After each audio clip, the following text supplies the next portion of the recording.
বাংলাদেশ সেনাবাহিনীর গ্রীষ্মকালীন মহড়ায় আকস্মিক পরিদর্শন করেছেন প্রধানমন্ত্রী তারেক রহমান। দেশের ইতিহাসে এই প্রথম কোনো প্রধানমন্ত্রী সেনাবাহিনীর গ্রীষ্মকালীন প্রশিক্ষণ এলাকায় সশরীরে উপস্থিত হয়ে মাঠ পর্যায়ে সেনা সদস্যদের সঙ্গে দীর্ঘ সময় কাটালেন। মঙ্গলবার সকাল ৯টা ২০ মানিকগঞ্জের সিংগাইর উপজেলায় বাংলাদেশ সেনাবাহিনীর ৯ পদাতিক ডিভিশনের অধীনে ৮ বীর এর গ্রীষ্মকালীন প্রশিক্ষণ এলাকায় উপস্থিত হয়ে বিস্তীর্ণ অংশ পায়ে হেঁটে পরিদর্শন করেন প্রধানমন্ত্রী। মহড়া চলাকালে প্রধানমন্ত্রী তারেক রহমান ফার্ম বেস এর বিভিন্ন অংশ ঘুরে দেখেন এবং দায়িত্বপ্রাপ্ত জেনারেল অফিসার কমান্ডিং ও ইউনিটের কমান্ডিং অফিসারের কাছ থেকে প্রশিক্ষণ কার্যক্রম ও কৌশলগত প্রস্তুতি সম্পর্কে অবহিত হন।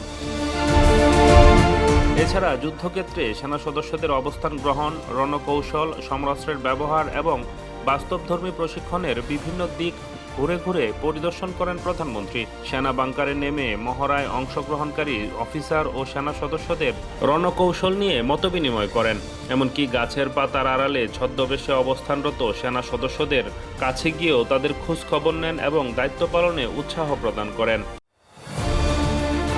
এক পর্যায়ে প্রধানমন্ত্রী তারেক রহমান মহড়ায় অংশগ্রহণকারী সেনা সদস্যদের জন্য প্রস্তুত করা তাৎক্ষণিক রান্না করা খাবার গ্রহণ করেন এবং তাদের সঙ্গে চা পান করেন। মাঠ পর্যায়ে সেনা সদস্যদের সঙ্গে সরকার প্রধান দীর্ঘ সময় কাটানোয় উপস্থিত সেনা সদস্যরা উচ্ছ্বাস প্রকাশ করেন।